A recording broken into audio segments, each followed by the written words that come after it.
बच्चे ध्यान देंगे। कक्षा 11 कृषि। तो बच्चों को मैंने बैक्टीरिया के बारे में मैंने बताया था कि बैक्टीरिया का क्या आवास है, क्या उसके शेप एंड साइज हैं, और बैक्टीरिया किस प्रकार के, कितने प्रकार के होते हैं। आज बैक्टीरिया के हम सेल वॉल के बारे में बताएंगे। बैक्टीरिया का सेल, देखिए,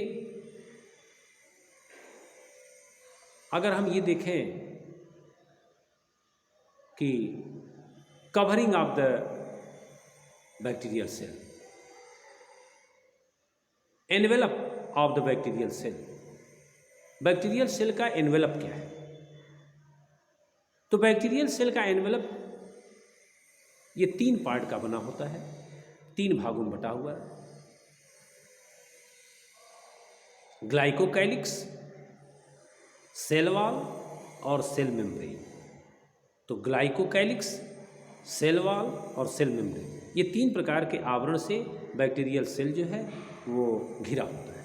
उसका जो प्रोटोप्लाज्म है, उसका जो जीवद्रव्य है, घिरा होता है। आप जानते हैं कि bacterial cell are related to prokaryotes. ये प्रोकैरियोट्स होते हैं, इनमें किसी प्रकार का कोई न्यूक्लियस नहीं पाया जाता। इनके जो जीनोमिक मटेरियल्स होते हैं वह सेंट्रल रीजन में पाए जाते हैं। इनका जो सर्कुलर डीएनए होता है, इनमें कोई क्रोमोसोम स्ट्रक्चर नहीं होता। इस प्रकार से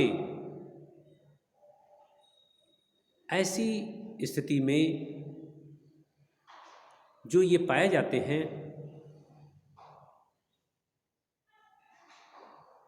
उसमें जो ग्लाइकोकैलिक्स जो सबसे बाहरी परत होता है, कुछ बैक्टीरिया में ये ग्लाइकोकैलिक्स फ्लूइड नेचर का होता है,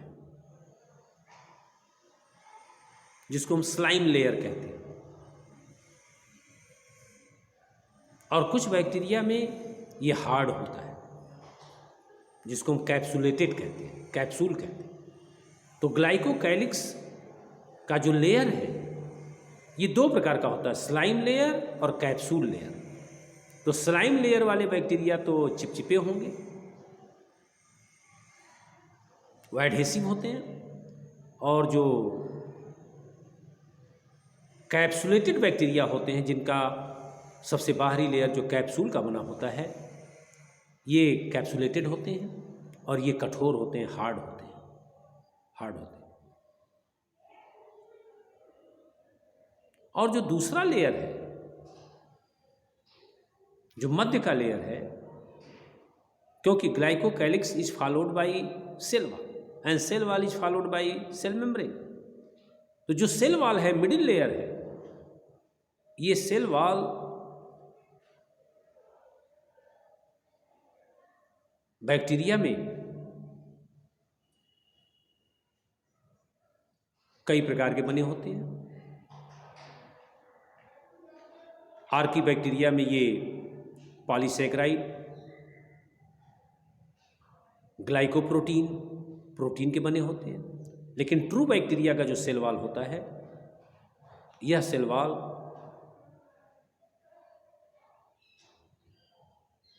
पेप्टिडोग्लाइकान, म्यूरेमिक एसिड के बने हुए हैं। तो पेप्टिडोग्लाइकान और म्यूरेमिक एसिड के बने हुए जो सेल वॉल होते हैं, ये इनको परमेबिलिटी प्रदान करते हैं और बैक्टीरिया को बर्स्ट होने से रोकते हैं और इनको शेप एंड साइज प्रदान करते हैं।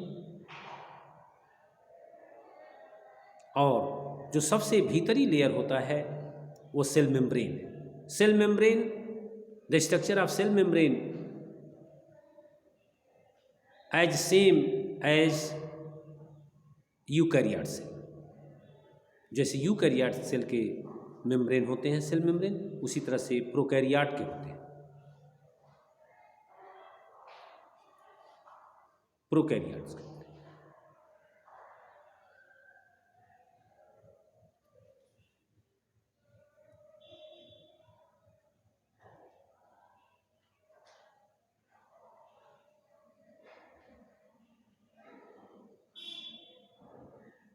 और इस प्रकार से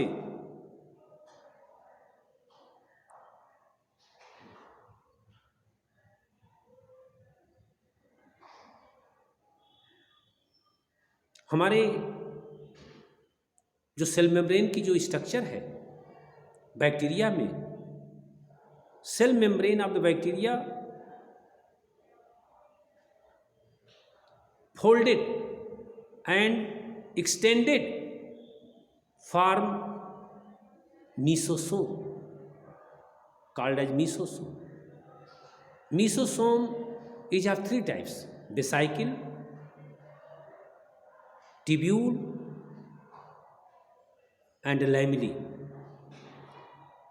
सेल मेम्ब्रेन भीतर मुड़ करके एक थैलीनुमा रचना भी बना लेती है और जिसे मीसोसोम कहते हैं। और ये सेल मेम्ब्रेन की बनी मीसोसोम किसी में थैलीनुमा होती है, तो किसी में ट्यूब लाइक होती है, तो किसी में लैमली टाइप के होते हैं, चपटे चपटे। और ये जो सेल मेम्ब्रेन है ये बैक्टीरिया में help in the cell wall formation, DNA replication, secretion, respiration. कहने का अर्थ ये कि जो सेल मेम्ब्रेन की जो ये मुड़ी हुई वेसाइकिल हैं, ट्यूब्यूल्स हैं या फिर ये जो लैमेली हैं, ये रिस्पिरेशन में सहयोग करते हैं, इनके पास एंजाइम्स होते हैं। सिक्रीशन में सहयोग करते हैं, कोई पदार्थ अगर सिक्रीट करना है उसमें सहयोग करते हैं। सेल वॉल के निर्माण में ये सहयोग करते हैं, डीएनए के रिप्लिकेशन में ये सहयोग करते हैं, इस प्रकार से। लेकिन एक बैक्टीरिया है साइनोबैक्टीरिया। साइनोबैक्टीरिया में जो ये सेल मेम्ब्रेन होते हैं ये मुड़ करके क्रोमेटोफोर बनाते हैं, और this chromatophore contain bacteriochlorophyll pigments which takes part in the process of photosynthesis. So cyanobacteria are autotrophic. जो नीले हरे शैवाल हैं उसमें ये सेल मेम्ब्रेन मुड़ करके ये क्रोमेटोफोर बनाते हैं, उसमें पिगमेंट्स पाए जाते हैं, क्लोरोफिल के कण पाए जाते हैं, और ये जो है फोटोसिंथेसिस में भाग लेते हैं। इसी प्रकार अगर हम सेल वॉल के बारे में देखें तो सेल वॉल भी बैक्टीरिया का, जो बैक्टीरिया मोटाइल होते हैं, जो गति करते हैं, उनमें सेल वॉल से फ्लैजेला निकलते हैं,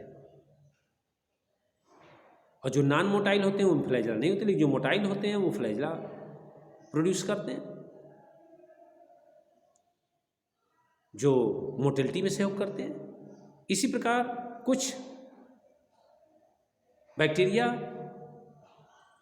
में पिलाई और फिम्ब्री पाए जाते हैं। ये फिम्ब्री और पिलाई भी प्रोटीन के बने होते हैं। ये pili and fimbriae helpful for attachment of the bacteria to the